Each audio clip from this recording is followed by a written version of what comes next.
네, 안녕하세요 여러분. 조신영 변호사의 법률 이야기에 오신 것을 환영합니다. 법률사무소 약속의 조신영 변호사입니다. 오늘은 이혼 재산 분할 사건 등에서의 재산 명시와 재산 조회 제도에 대해서 알아보겠습니다. 최근 이혼율 통계를 기사에서 접해 보았습니다. 이혼 건수가 2020년부터 4년째 감소하는 추세라고 하였습니다. 혼인 지속 기간도 10년 전보다 2.7년 증가했다는 내용이었습니다. 이혼을 주제로 하는 프로그램들이 많아지고 대중들에게 자연스럽게 이혼이 받아들여지는 경향이 있지만 막상 이혼을 겪게 되는 당사자들에게는 이혼이란 쉽지 않은 것이 보통인 듯합니다. 이혼을 고민하시는 분들이 있으시겠지만 사람이라는 건 다양한 선택지가 있는 듯합니다. 인간관계도 참느냐 갈라서느냐 이러한 양면만 가진 것은 아니라는 것이죠. 저는 개인적으로 결혼 전에 결혼 생활에 대해서 많은 고민을 하면서 미리 준비를 했습니다. 결혼 생활에 대한 책도 많이 읽는 등 나름의 가치관을 정립하고자 노력했습니다. 그런 준비 과정이 이후 실제 결혼 생활에서도 많은 도움이 되었습니다. 부부간의 갈등이 있는 것은 어쩌면 당연할 테지만 이것을 어떻게 그리고 어떤 방법으로 해결하는지가 중요하고 서로를 이해하고 또 나 자신도 성숙한 사람이 되고자 애쓰는 것이 중요하다는 것을 깨달았습니다. 네, 서론이 길었는데요. 오늘은 피치 못할 사정에 의해서 이혼을 결심한 분들에게 도움이 될 만한 내용으로 준비했습니다. 바로 재산명시명령입니다. 재산명시명령 제도는 가사소송법과 민사집행법에 명시되어 있습니다. 가사소송법이란 상속, 이혼, 친권, 양육, 성년후견 등 친족관계의 법률관계를 다루는 법입니다. 제가 오늘 설명한 부분은 가사소송법에 명시된 재산명시제도입니다. 하지만 그 전에 민사집행법상 재산명시제도를 간단히 말씀드리겠습니다. 민사집행법에서의 재산명시제도는 강제집행을 개시할 수 있는 채권자가 신청하는 것입니다. 채무자의 재산이 명확하지 않거나 숨겨진 경우라면 그 재산을 찾기 위한 절차입니다. 이미 판결문, 공정증서와 같은 집행 권한을 확보한 후에 제기하는 독립된 절차입니다.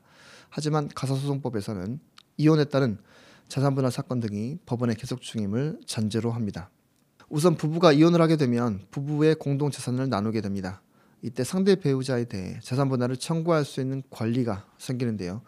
이를 재산분할 청구권이라고 합니다. 여기서 한 가지 알아두셔야 할 점은 재산분할 청구는 위자료 청구와는 별개의 개념이라는 것입니다. 위자료는 이혼 사유를 제공한 유책 배우자에게 정신적 고통에 대한 손해배상을 청구하는 것입니다. 반면 재산분할 청구는 이혼의 책임이 누구에게 있는지와는 상관없이 상대방에게 재산의 분할을 청구할 수 있는 권리입니다. 즉 이혼을 할 때 통상 위자료 청구도 할 수 있고 재산분할 청구도 각각 할 수 있다는 뜻입니다. 재산분할은 협의이혼, 재판상 이혼 모두에 인정되는 권리입니다. 재산분할에 대한 협의가 이루어지지 않으면 법원에 재산분할 심판을 청구할 수 있습니다. 여기의 재산분할 청구 사건에서 바로 재산명시제도가 등장합니다. 가사소송법에서의 재산명시제도란 이혼 과정에서 재판이 불필요하게 지연되는 것을 해결하기 위해 도입된 제도입니다. 재산분할 청구 사건이나 부양료, 양육비 청구 사건에서는 당사자의 재산을 파악하는 것이 특히나 중요할 것입니다. 하지만 만약 상대방이 비협조적인 태도로 이에 응하지 않는다면 재산을 파악하는 것이 어려울 것입니다. 바로 이때 재산명시제도를 활용하면 되겠습니다. 재산분할, 부양료, 그리고 미성년 자녀의 양육비 청구 사건 등에서 당사자가 재산명시를 신청하면 가정법원이 상대방에게 재산목록의 제출을 명하고 만약 상대방이 정당한 사유 없이 재산목록의 제출을 거부하거나 거짓의 재산목록을 제출한 경우에 과태료를 부과함으로써 성실한 재산목록의 제출을 유도하는 제도입니다. 재산명시 명령을 받은 당사자는 가정법원이 정한 기간 내에 자신이 보유하고 있는 재산과 과거 일정한 기간 동안 처분한 재산의 내역을 명시한 재산 목록을 제출해야 합니다.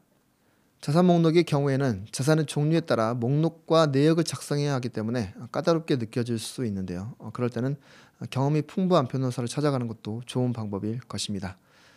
특히 이혼 재산 분할의 경우에는 혼인 기간 동안의 자산 변동 내역을 추적하는 것과 그리고 재산 분할 비율을 유리하게 인정받기 위해서 치열한 다툼이 있는 것이 보통입니다. 바로 이때 변호사의 도움이 없이 진행하는 것은 쉽지가 않습니다. 만약 상대방이 자산 명시 명령에 이행하지 않거나 거짓으로 재산 목록을 제출한 경우에는 1,000만 원 이하의 과태료에 처하게 된다는 점 참고하시기 바라겠습니다. 재산 명시 제도 이외에 재산 조회 제도가 있습니다. 재산 조회 제도란 재산 명시 절차를 거쳤음에도 불구하고 당사자가 재산 목록 제출을 거부하거나 재산 목록만으로는 사건의 해결이 어려울 경우 활용되는 절차입니다. 당사자 협조 없이도 공공기관이나 금융기관을 통해 당사자 명의의 재산을 조회하는 것입니다. 재산 명시 절차를 거친 사건의 당사자라면 재산 조회 제도를 신청할 수 있습니다. 사건이 진행 중인 가정법원에 재산 조회 제도를 신청하면 되겠습니다. 참고로 알아두실 점은 재산 조회에 필요한 비용은 신청인이 납부해야 한다는 점입니다. 그리고 재산 조회 결과는 심판 외의 목적으로 사용할 수 없으며 이를 어긴 경우에는 2년 이하의 징역 또는 500만 원 이하의 벌금에 처하게 된다는 점도 참고하시기 바랍니다. 바쁜 일상 속에서 법원을 오간다는 건 마음이 무겁고 심란한 일일 것입니다. 저도 다양한 의뢰인들을 만나고 직접 법정에 변론하는 변호사로서 그 마음을 누구보다 잘 이해하고 있습니다. 그렇기 때문에 의뢰인들의 사건을 허투루 다룰 수가 없습니다. 최선을 다해서 변론을 하고자 노력하고 있습니다. 오늘 알아본 재산 명시, 재산 조회 제도는 이혼 재산 분할이나 양육비 청구 등에서 활용할 수 있는 방법이라는 것을 알아두시면 도움이 되실 것입니다. 오늘 이야기가 여러분께 유익했기를 바랍니다.